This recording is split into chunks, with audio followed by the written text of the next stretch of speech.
दोनों बहू का इस घर में स्वागत है। अंदर आ जाओ, तुम दोनों बहुत सुंदर हो, बहुत प्यारी हो। केसरी ऐसा सोचकर अपने मन में सोच रही होती है। अब मेरी दोनों बहू आ गई हैं, इस घर को अच्छे से संभाल लेंगी, जैसे कि मैंने संभाला है। ऊपर से अब ठंड में मुझे काम भी नहीं करना पड़ेगा। जैसा मैंने सोचा था उससे भी बहुत सुंदर है मेरा ससुराल। अपना ससुराल देखकर तो मुझे इतनी खुशी हो रही है कि बस क्या बताऊं। मेरी तो सारी ठंड भी भाग गई। यहाँ तो किसी चीज की कमी ही नहीं है। सच कहूँ तो बहुत सुंदर लग रहा है ससुराल। पहले तो मैंने बहुत गरीबी देखी है, लेकिन ससुराल में किसी चीज की कमी नहीं होगी क्योंकि सब बढ़िया है। दोनों बहू के चेहरे पर मुस्कान थी। तुम दोनों बहुत थक चुकी होगी और तुम्हें ठंड भी लग रही होगी। चलो, मैं तुम्हें तुम्हारे कमरे में छोड़ आती हूँ। उसके बाद तुम्हारी पहली रसोई की रस्म करेंगे। केसरी ऐसा कहकर अपनी दोनों बहू को उनके कमरे में लेकर जाती है, जहाँ दोनों बहू थोड़ी देर आराम करती हैं। कुछ ही देर में केसरी उनके पास आती है और उन्हें पहली रसोई की रस्म के लिए बुलाती है। तुम दोनों ने आराम तो कर ही लिया होगा, चलो पहली रसोई की रस्म भी कर लेते हैं। केसरी ऐसा कहने के बाद दोनों बहू को ठंड में रसोई में छोड़कर बाहर चली जाती है। थोड़ी ही देर में फिर से वो दोबारा आती है।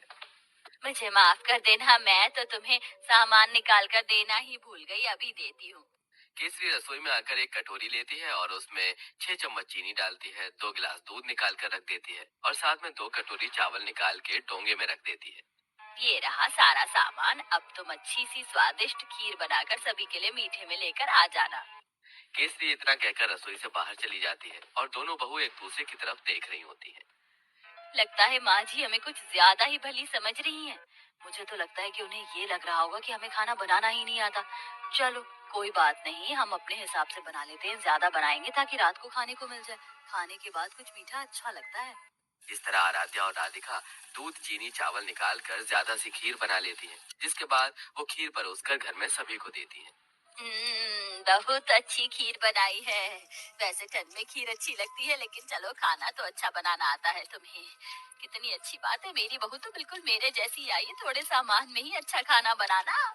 केसरी ये सोचकर बहुत खुश हो रही होती है। वो कुछ देर बाद अपने कमरे में आराम करने चली जाती है। अब दोपहर का खाना बनाने की बारी आती है, तो दोनों बहू ठंड में रसोई में आती है। कुछ ही देर में केसरी भी रसोई में आती है। अरे, इस वक्त तुम रसोई में क्या कर रही हो?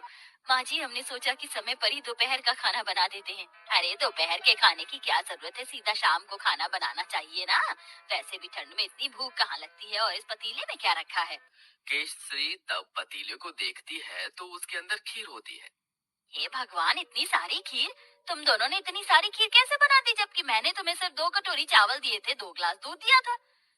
अरे माँ जी, हमने ज्यादा इसलिए बना ली थी ताकि हम रात तक आराम से खीर खाते रहें। हे भगवान, तुम्हारा पेट है कि कुआं? आज के बाद ऐसा बिल्कुल नहीं होना चाहिए। जितना मैं सामान दूंगी उतना ही बनेगा। ठंड में इतना खाना कोई नहीं खाता।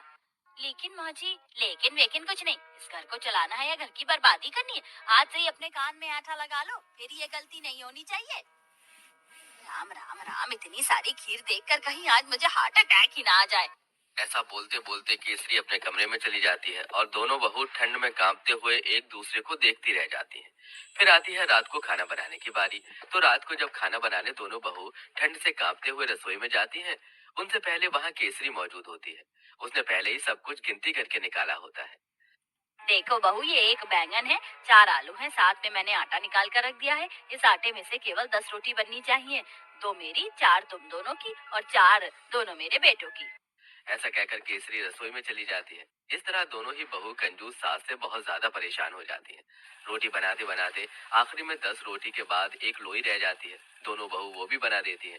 तो इस बात पर भी केसरी उन्हें खूब सारी बातें सुना रही होती है।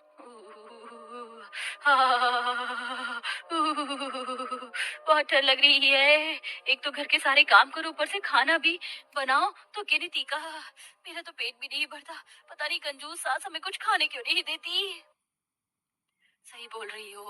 ऊपर से रसोई में काम करते हुए ठंड लगती है। हमारी सास हमें एक हीटर भी नहीं ला कर दे सकती। वैसे मुझे बहुत जोरों से भूख लगी है। 2 रोटी में मेरा क्या होगा? एक आखिरी में 10 रोटी के बाद एक लोई रह जाती है। दोनों बहू वो भी बना देती हैं। तो इस बात पर भी केसरी उन्हें खूब सारी बातें सुना रही होती है।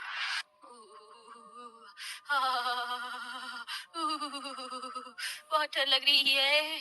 एक तो घर के सारे काम करो, ऊपर से खाना भी बनाओ तो गिरी तीखा। मेरा तो पेट भी नहीं भरता।